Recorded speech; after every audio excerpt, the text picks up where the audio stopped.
प्यारे बच्चों नमस्कार। आप सभी का स्वागत है आपके अपने चैनल गोल्डन पाठशाला में। इस क्लास में हम राष्ट्रीय आयोग योग्यता आधारित छात्रवृत्ति परीक्षा 2022-23 के लिए मॉडल स्पीड टेस्ट तीसरा हल करेंगे, जिसके अंतर्गत हम सामाजिक विज्ञान के 35 प्रश्नों का हल बताएंगे। तो आप सभी लोग बने रहिए वीडियो पर। तो वीडियो को एक बार सभी लोग शेयर कर देंगे, और अगर PDF चाहते हैं तो हमारे टेलीग्राम चैनल को ज्वाइन करें, वहाँ से आपको PDF मिल जाएगी। तो आइए शुरू करते हैं वीडियो को। तो मॉडल पेपर का आपका फर्स्ट क्वेश्चन यानी 126 नंबर प्रश्न आपका दिया गया है कि पृथ्वी अपनी धुरी पर घूमती है, इस सिद्धांत का प्रतिपादन किस विद्वान ने किया था। तो भारत में रहते हुए किस विद्वान ने इस सिद्धांत का प्रतिपादन किया था। तो इसमें राइट आंसर आपका क्या हो जाएगा, सभी लोग कमेंट बॉक्स में लिखिएगा। इसमें आपके देखो ऑप्शन दिए गए हैं, वराहमिहिर दिया गया है, आर्यभट्ट दिया गया है, पतंजलि दिया गया है और भास्कराचार्य दिया गया था। तो इसमें राइट आंसर आपका हो जाएगा भैया, आर्यभट्ट ने पहली बार बताया था कि पृथ्वी अपनी धुरी पर घूमती है। ठीक। नेक्स्ट आपका 127 नंबर प्रश्न दिया गया है कि हर्षचरित्र के रचयिता कौन थे। तो हर्षचरित्र भैया इसने लिखी थी बाणभट्ट ने। तो बाणभट्ट ने हर्षचरित्र की रचना की थी। और चाणक्य ने किस ग्रंथ की रचना की थी। तो ये आप लोगों को मालूम होगा, चाणक्य ने अर्थशास्त्र नामक एक रचना की थी। और कालिदास तो महान कालिदास कहे जाते हैं, इन्होंने कई रचनाएं संस्कृत में की थी, जैसे रघुवंशम हो गया आपका, और आपका मेघदूतम हो गया। तो ये रचनाएं इनकी थी। और कल्हड़ के द्वारा कौन सी रचना की गई है, सब लोग कमेंट बॉक्स में लिखेंगे। कल्हड़ ने एक रचना लिखी थी जिसको राज तरंगिणी कहते हैं, राज तरंगिणी। इन्होंने उसमें कश्मीर का इतिहास लिखा था। तो ये क्वेश्चन आपके लिए बहुत इंपॉर्टेंट है। एक बार क्वेश्चन पूछा भी गया था ये कि किस ग्रंथ में कश्मीर का इतिहास देखने को मिलता है। तो राज तरंगिणी में मिलता है। तो ये प्रश्न आपका रहा। अगला प्रश्न आपका दिया गया 128 नंबर, किसने नर्मदा नदी के तट पर हर्ष को हराया था। नर्मदा के तट पर हर्ष को हराया था। जो हर्षवर्धन है वही आपके हर्ष हैं, ध्यान रखना। हर्षवर्धन के समय में भारत कौन आया था, ये भी आपको कमेंट बॉक्स में लिखना है। 28 नंबर प्रश्न आपका आंसर इसमें हो जाएगा, पुलकेशिन द्वितीय ने हर्षवर्धन को नर्मदा नदी के तट पर हराया था। 129 नंबर प्रश्न आपका देगा, चीनी यात्री ह्वेनसांग किस शासक के शासनकाल में भारत आया था। तो इसमें आपका फर्स्ट ऑप्शन ही राइट हो जाएगा, हर्षवर्धन के शासनकाल में। चंद्रगुप्त द्वितीय के शासनकाल में एक चीनी यात्री आया था जिसका नाम था फाहियान। तो ये आपको ध्यान रखना है। ह्वेनसांग ने किस ग्रंथ की रचना की थी, सभी लोग कमेंट बॉक्स में लिखिएगा। अगर आप पढ़ते होंगे तो आपको ज़रूर मालूम होगा, सभी लोग कमेंट बॉक्स में लिखिएगा कि ह्वेनसांग ने किस ग्रंथ की रचना की थी। 130 नंबर प्रश्न आपका दिया गया है कि जनता द्वारा चुने गए शासक गोपाल ने पाल वंश की स्थापना कब की थी। तो इसमें राइट आंसर आपका होगा 750 ईस्वी में। जनता द्वारा चुने गए जो शासक थे गोपाल, उन्होंने पाल वंश की स्थापना 750 ईस्वी में की थी। तो ये आप लोग सभी लोग वन लाइनर में इसको नोट करते चलिए, ताकि एग्जाम के टाइम आप आसानी से पढ़ सको। क्योंकि आप ऑब्जेक्टिव क्वेश्चन तो लिख नहीं सकते हो, लेकिन वन लाइनर क्वेश्चन आप बना सकते हो। इससे हम किसी क्लास में आप सभी को वन लाइनर करवा देंगे। सारे जितने हमने लिखे हैं आप लोगों के लिए, बहुत इंपॉर्टेंट वन लाइनर प्रश्न आपके लिए लिखे हैं। तो किसी दिन ये क्लास हो जाएगी। आप सभी लोग चैनल पर बने रहें, और नए हों तो चैनल को सब्सक्राइब अवश्य कर लें। 131 नंबर प्रश्न आपका दिया गया है कि विक्रमशिला की स्थापना किस शासक ने करवाई थी। विक्रमशिला की स्थापना किसने करवाई थी। तो विक्रमशिला की स्थापना धर्मपाल ने करवाई थी। फर्स्ट वाला ऑप्शन आपका राइट हो जाएगा। अगला प्रश्न आपका दिया, तराइन का द्वितीय युद्ध कब हुआ था, जिसमें मोहम्मद गौरी ने पृथ्वीराज को हराया था। तो तराइन के दो युद्ध हुए थे। एक हुआ था 1191 में, प्रथम युद्ध हुआ था, और 1192 में द्वितीय जो है युद्ध हुआ था, एक साल के अंतराल पर। तो ध्यान रखना, 1192 ईस्वी में मोहम्मद गौरी ने पृथ्वीराज चौहान को हराया, और वहीं से पूरा हिंदुत्व खत्म हो गया, और वहीं से तुर्क शासन जो है स्टार्ट हो जाता है, और गुलाम वंश की नींव पड़ जाती है 1206 ईस्वी में। तो ध्यान रखना। इसके बाद बाबर के बाद आप मोहम्मद गौरी के बाद आया कुतुबुद्दीन ऐबक, उन्होंने गुलाम वंश की नींव डाली थी। तो ध्यान रखना, बहुत ही इंपॉर्टेंट प्रश्न आपका बन जाता है। 133 नंबर प्रश्न आपका दिया गया, राष्ट्रकूट वंश का संस्थापक कौन था। तो राष्ट्रकूट वंश का संस्थापक था आपका दंती दुर्ग। तो फर्स्ट वाला ऑप्शन आपका राइट हो जाएगा। अगला प्रश्न पे चलते हैं। तो लिखा है कि 134 नंबर, एलोरा में ठोस चट्टान को काटकर, एलोरा की गुफाएं कहाँ हैं। तो आप लोगों को कमेंट बॉक्स में लिखना है एलोरा की गुफाएं कहाँ पर हैं। एलोरा में ठोस चट्टानों को काटकर महान शिव मंदिर किसने बनवाया था? तो कृष्ण प्रथम ने बनवाया था। दूसरा वाला ऑप्शन आपका राइट हो जाएगा। कृष्ण प्रथम ने जो है एलोरा में चट्टानों को काटकर महान शिव मंदिर बनवाया था। 135 नंबर प्रश्न आपका दिया गया, किसने कविराज मार्ग नामक ग्रंथ का प्रणयन किया था अर्थात लिखा था? तो ये कविराज मार्ग नामक जो है ग्रंथ किसने लिखा था? तो इसमें आपका चौथा ऑप्शन सही है, आमोघ वर्ष ने कविराज मार्ग नामक ग्रंथ की रचना की थी। 136 नंबर प्रश्न आपका दिया गया है कि स्वेज नहर किसको जोड़ती है? तो स्वेज नहर भैया आपको जोड़ती है भूमध्य सागर और लाल सागर को। तो इसमें आपका फर्स्ट ऑप्शन ही राइट हो जाएगा। स्वेज नहर जोड़ती है भूमध्य सागर और लाल सागर को। अगला प्रश्न आपका दिया गया है कि कील नहर जोड़ती है। ये आपके भूगोल के क्वेश्चन हैं, बहुत ही इंपॉर्टेंट बन जाते हैं। 137 नंबर प्रश्न का आंसर आप सभी लोग कमेंट में लिखिएगा। कील नहर जोड़ती है तो मैनचेस्टर को लिवरपूल से, उत्तरी सागर को बाल्टिक सागर से, भूमध्य सागर को लाल सागर से, प्रशांत महासागर को अटलांटिक महासागर। ये सब मैपिंग के क्वेश्चन हैं, आप मैप देखकर उसमें से पढ़ सकते हो। दूसरा नंबर ऑप्शन इसमें सही है, उत्तरी सागर को बाल्टिक सागर से जोड़ती है कील नहर। 138 नंबर आपका प्रश्न दिया गया, मोतियों का द्वीप किस देश को कहा जाता है? वेरी वेरी इंपॉर्टेंट प्रश्न आपका 138 नंबर। मोतियों का द्वीप किसे कहा जाता है? तो भैया बहरीन को मोतियों का शहर भी या देश भी कहा जाता है, ध्यान रखना।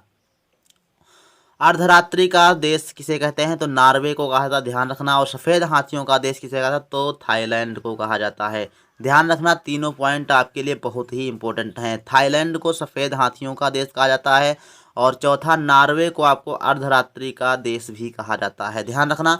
139 नंबर प्रश्न आपका दिया गया है कि सूर्योदय का देश किस देश को कहा जाता है? तो सूर्योदय सबसे पहले कहाँ पर होता है? तो जापान में होता है। सेकेंड ऑप्शन आपका सही हो जाएगा, ठीक है, ये आपको ध्यान रखना है। क्यूबा को चीनी का कटोरा कहा जाता है, ये भी ध्यान रखना आपको। क्यूबा को चीनी का कटोरा कहा जाता है। और भूटान आपका सबसे गरीब देश माना जाता है, ध्यान रखना। ये जीके के बहुत ही इंपॉर्टेंट प्रश्न हैं, पूछे जाते हैं। 140 नंबर प्रश्न दिया गया है कि विश्व का कौन सा देश सर्वाधिक एल्युमिनियम का उत्पादन करता है? तो सर्वाधिक एल्युमिनियम का उत्पादन कौन करता है? तो भैया इसमें आपका राइट आंसर होगा चीन। चीन जो है विश्व का सबसे ज़्यादा एल्युमिनियम उत्पादित करता है। अगला प्रश्न आपका दिएगा 141 नंबर, विश्व में कौन सा देश कपास का सर्वाधिक उत्पादन करता है? तो भैया चीन है आपका, यानी चीन सर्वे सर्वा है, बहुत चीज़ें उत्पादित करता है। विश्व में इस उत्पादन क्षमता इसके पास बहुत सबसे ज़्यादा है। तो आपको अगर नहीं आता है तो आप चीन पे पहले टिक करिएगा, उसके दूसरे नंबर पर भारत को वरीयता देना है, तो ये आपको ध्यान रखना है। अगला प्रश्न पर चलते हैं। 141 के बाद आपका क्वेश्चन नंबर आएगा 142, जिसमें आपका क्वेश्चन दिया गया है न्यूजीलैंड में पाई जाने वाली जनजाति को क्या कहते हैं? न्यूजीलैंड में पाई जाने वाली जनजाति कहाँ है? तो भैया आपकी है माओरी जनजाति पाई जाती है न्यूजीलैंड में, ध्यान रखना। अगला प्रश्न आपका दिया गया है 143 नंबर, भारत का क्षेत्रफल विश्व के कुल भौगोलिक क्षेत्रफल का कितना है? तो ध्यान रखना ये आपका 2.4% है। और भारत का कुल क्षेत्रफल कितना है सभी लोगों को कमेंट बॉक्स में लिखना है। भारत का कुल क्षेत्रफल कितना है वर्ग किलोमीटर में आपको कमेंट बॉक्स में लिखना है। 144 नंबर प्रश्न दिया गया है कि क्षेत्रफल की दृष्टि से भारत विश्व में स्थान रखता है। तो क्षेत्रफल की दृष्टि से भारत जो है विश्व में 7वां स्थान रखता है, यानी इससे भारत से बड़े 6 देश हैं, 7वें स्थान पर भारत आता है, ठीक, ध्यान रखना। अगला प्रश्न आपका दिया गया है कि भारतीय सीमा का दक्षिणतम बिंदु क्या है? तो भारतीय सीमा का दक्षिणतम बिंदु कौन सा है भैया? तो इसमें आपका दिया गया है कन्याकुमारी, इंदिरा पॉइंट आपका दक्षिणतम बिंदु है और कन्याकुमारी आपका क्या है? ये उत्तरतम बिंदु है, ध्यान रखना आप लोगों को। अगला प्रश्न आपका दिया गया भारतीय संविधान का स्वरूप है कैसा है? अब यहाँ से आपके संविधान के प्रश्न शुरू होते हैं। तो 146 नंबर का राइट आंसर आपका हो जाएगा संघात्मक एवं एकात्मक दोनों। तो ध्यान रखना चौथा नंबर ऑप्शन आप सही है, संघात्मक एवं एकात्मक होता है हमारा संविधान। अगला प्रश्न आपका 147 नंबर दिया गया है राज्यसभा के सदस्यों का कार्यकाल कितना होता है? ये राज्यसभा होता क्या है? हमने आपको बताया कि संसद के 3 भाग होते हैं, राष्ट्रपति, लोकसभा और राज्यसभा। तो राज्यसभा के सदस्यों को 6 वर्षों के लिए चुना जाता है, इसमें आपका राइट आंसर होगा फर्स्ट वाला। तो राज्यसभा के सदस्यों का कार्यकाल 6 वर्ष के लिए होता है और जो लोकसभा होता है उसका कार्यकाल 5 वर्षों के लिए होता है। ध्यान रखना, बहुत इंपॉर्टेंट चीज़ बन जाती है जब कई बार पूछी जाती है कोई चीज़, तो वो क्या बन जाती है, ये समझ लो इंपॉर्टेंट बन जाती है। 148 नंबर प्रश्न आपका दिया भारत में पंचायती राज अधिनियम संविधान संशोधन द्वारा जोड़ा गया था। तो पंचायती राज अधिनियम आपका 73वें संविधान संशोधन में जोड़ा गया था। तीसरा वाला ऑप्शन राइट हो जाएगा। अगला प्रश्न आपका दिया गया है 149 नंबर, देश के लिए कानून बनाने का कार्य सरकार के किस अंग द्वारा किया जाता है। तो कानून बनाने का कार्य जो है संसद करती है, ये आपको ध्यान रखना है। थर्ड वाला ऑप्शन सही हो जाएगा। कोई भी कानून बनाना संसद द्वारा पारित होता है, वहीं से बनता है। अगला प्रश्न आपका 150 नंबर दिया गया है कि 14 वर्ष से कम उम्र के बच्चों को कारखाने में काम करवाना किस मौलिक अधिकार के अंतर्गत प्रतिबंधित है। तो ये आपका ऑप्शन होगा शोषण के विरुद्ध अधिकार। ठीक, यानी हम बच्चों का शोषण करते हैं जब उनसे काम करवाते हैं। 18 साल के छोटे बच्चे जो होते हैं, 18 साल से छोटे, उनसे काम करवाना क्या होता है, 14 वर्ष से कम उम्र के बच्चों से जब काम करवाते हैं तो शोषण कहलाता है और शोषण के विरुद्ध अधिकार के अंतर्गत हम उन्हें काम नहीं करवा सकते हैं, है ना। तो ध्यान रखना आप लोगों को, बहुत ही इंपॉर्टेंट प्रश्न बन जाता है। अगला प्रश्न आपका दिया है कि 151 नंबर, वह कौन सी शक्तियां हैं जो राष्ट्रपति को प्राप्त हैं किंतु राज्यपाल को नहीं। ये लिखा है कि राज्यपाल को वह शक्तियां नहीं प्राप्त हैं जो राष्ट्रपति को प्राप्त हैं। तो ऐसी कौन सी शक्ति है जो राज्यपाल को नहीं प्राप्त है और राष्ट्रपति को प्राप्त है। तो इसमें आपका दिया गया है सेना संबंधी शक्तियाँ। तो चौथा ऑप्शन आपका सही हो जाएगा। राष्ट्रपति को सेना संबंधी शक्तियाँ प्राप्त होती हैं लेकिन राज्यपाल को नहीं। राष्ट्रपति जो होता है वो जल, थल और वायुसेना का चीफ होता है। तो ध्यान रखना है, चौथा ऑप्शन राइट हो जाएगा। 152 नंबर आपका प्रश्न दिया गया है कि सूचना का अधिकार अधिनियम कब लागू किया गया था। तो ये आपका कई बार आया है। चौथा नंबर इसका राइट है 2005 ईस्वी। अगला प्रश्न आपका दिया गया है कि 44वें संविधान संशोधन द्वारा कौन सा मौलिक अधिकार समाप्त कर दिया गया था। तो ये बहुत ही इम्पोर्टेंट प्रश्न है। पहले आपके 7 मौलिक अधिकार थे जिसमें से एक मौलिक अधिकार आपको हटा दिया गया, उसको हटा दिया गया है। तो 44वें संविधान संशोधन में हटाया गया था। ये आपका है संपत्ति का अधिकार। थर्ड वाला ऑप्शन आपका राइट हो जाएगा। 154 नंबर प्रश्न आपका दिया गया है, देखो, भारत के साथ सबसे लंबी सीमा बनाने वाला पड़ोसी राज्य कौन सा है। पाकिस्तान, बांग्लादेश, नेपाल या अफगानिस्तान। तो इसमें आपको ध्यान रखना है, बांग्लादेश भारत के साथ सबसे लंबी सीमा बनाता है क्योंकि जो भारत है इसके चारों तरफ बसा हुआ है। तो ध्यान रखना, सबसे लंबी घुमावदार जो सीमा रेखा बनाता है वो बांग्लादेश है। तो वही आपकी सबसे लंबी रेखा बन जाती है। अगला प्रश्न आपका दिएगा 155 नंबर, वोट करने के लिए मतदाता की कम से कम कितनी आयु होनी चाहिए। तो ये भैया आपकी होनी चाहिए 18 वर्ष। पहले 21 वर्ष थी, अब 18 वर्ष कर दी गई है घटा करके। 156 नंबर प्रश्न आपका दिया गया है, विधानसभा चुनाव लड़ने के लिए कम से कम कितनी आयु होनी चाहिए। तो विधानसभा का चुनाव लड़ने के लिए कम से कम उम्र आपकी 21 वर्ष होनी चाहिए। दूसरा ऑप्शन राइट हो जाता है।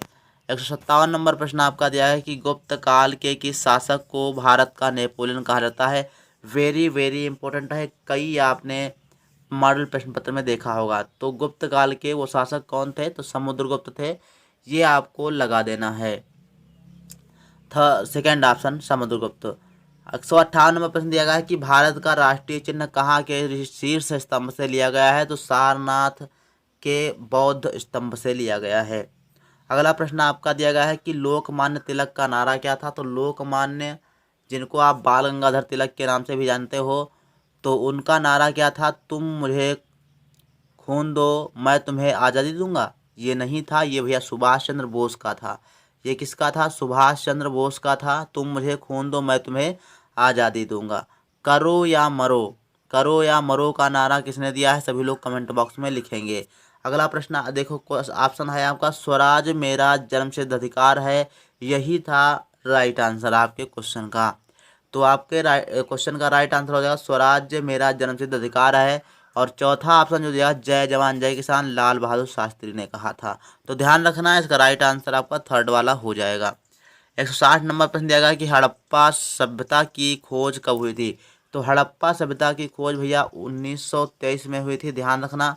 और कभी कभी ये भी पूछ लेता है कि हड़प्पा सभ्यता की खोज किसके सानिध्य में यानी किसके मार्गदर्शन में हुआ था, तो ये भी आपको ध्यान रखना है। तो इसके लिए मैं आपको सूत्र बता दे रहा हूँ। सूत्र एक है हदमोरा। क्या है? हदमोरा। ध्यान रखना, हदमोरा। तो ध्यान रखना, दो चीज़ें आपकी हैं, कौन कौन सी हैं?